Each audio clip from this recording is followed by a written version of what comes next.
So I'm Steve Bunce in conversation with Fabio Wardley, and we were going to talk about heavyweights, great heavyweights, future heavyweight fights, maybe some of the rest of the boxing scene.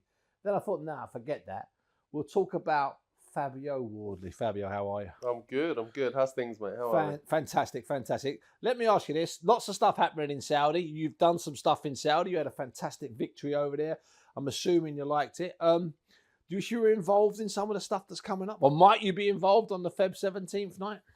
Yeah, maybe. There's questions there. There's conversations we're having. We're in the middle of discussions about fighting on potentially the 17th. Obviously, the 23rd was one. It was a massive card, massive event, but one I don't mind. I don't mind stepping aside and skipping for a second. Letting the boys have the Christmas. Yeah, let them have that. I enjoy Christmas and a mince pie a bit too much. So maybe you boys have that. I'll come back around in Feb or something like that. But it's great as well because I get to be a fan and a massive card like that. For one, coming off fighting on a big event like that, experience it, then I get to be on the other side and watch it as a fan will be just as fun. You are a fan, aren't you, Fabio? I've been around you enough to know that you know your fights, but you strike me like a fan. You strike me like you'd be ringside or you'd be in the seats watching someone you want to see fight.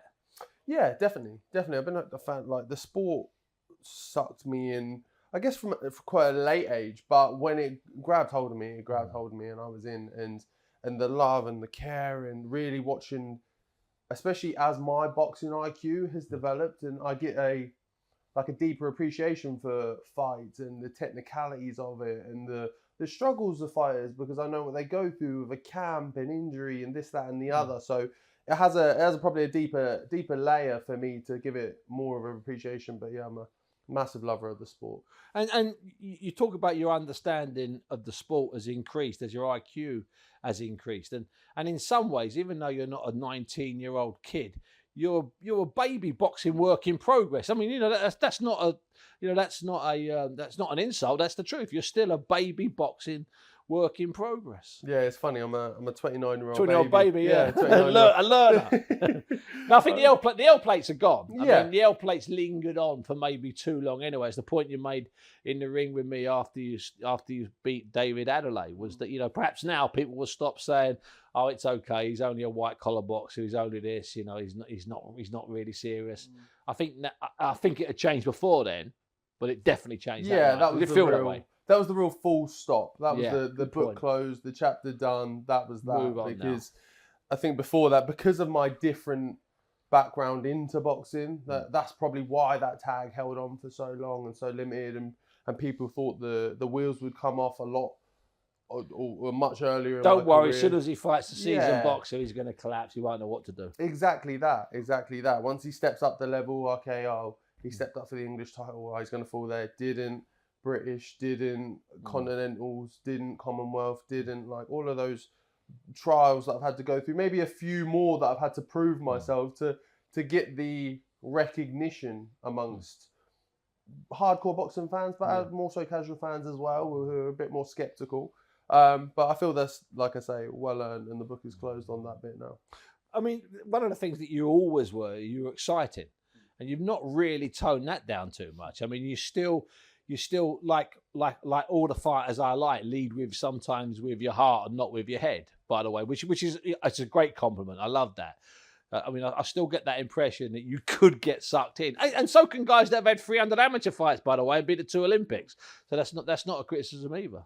No, it's a core of me as well, and something I'd never want to lose either, because like I understand the sport as well for what it is. It's an entertainment sport. Yeah. We know some great fighters who are great boxers, but are not the most entertaining to watch, or they don't get to fight on big shows and big cards and big events because however the public deems them or the community deems them as not that entertaining, however good they may be. So you have to understand that you can be a good boxer, okay, yes, but you've also got to put bums on seats and entertain the people. And that's something I love doing. I love that when someone thought, they come up to me and they go, "Oh mate, I watched your fight and you got hit there and that happened, but you came back and you did this and that."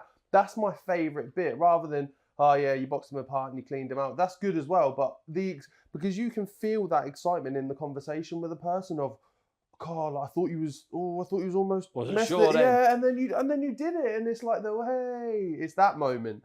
So I do thrive off that as well. And you've seen that in my fights of when things get hot, pressured, and a bit uncomfortable. That's why I'm like, right, okay, cool. Let's go for it. I mean, you're close to literally. Sometimes I've seen from ringside over the last year or so, you're close to almost going, "God, this is it. This is what I want. I've just been caught with a good shot. Now I'll have a go." I mean, I can't remember one of the Americans you fought when he was giving you some problems. It was awkward. He was drinking. Yeah.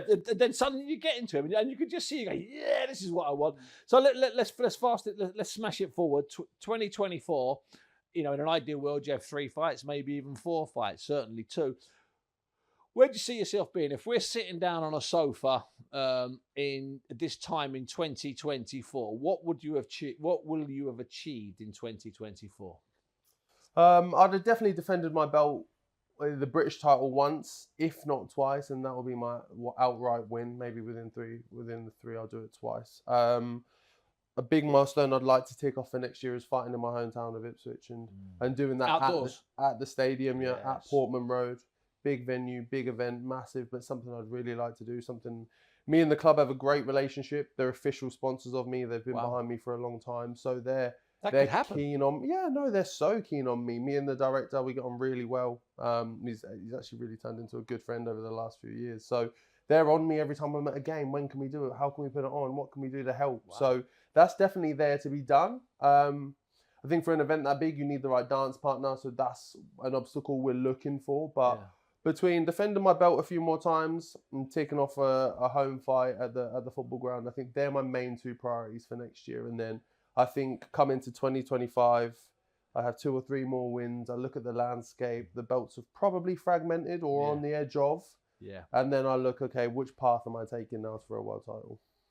You know what, Fab? Sometimes when you look in a crystal ball, it doesn't come true. And sometimes when you look in a crystal ball, it does come true, because if you're prepared to take the risks, it's amazing how you can make the impossible happen. You know that, don't you? Yeah. It's a really simple rule in boxing, because you tried to lie to me earlier, and I mean that.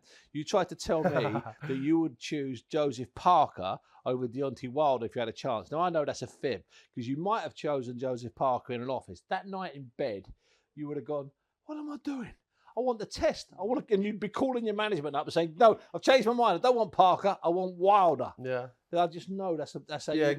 give me the moment. Give me the spectacle. Give me the challenge. Give me the mountain to climb, and let me see if I can do it. And then, hey, if I fall down, at least I tried. It's always been my motto all the way through my career. That's why I've taken hard fights early on as well. At least if you try. Fabio Wardley, thank you very much.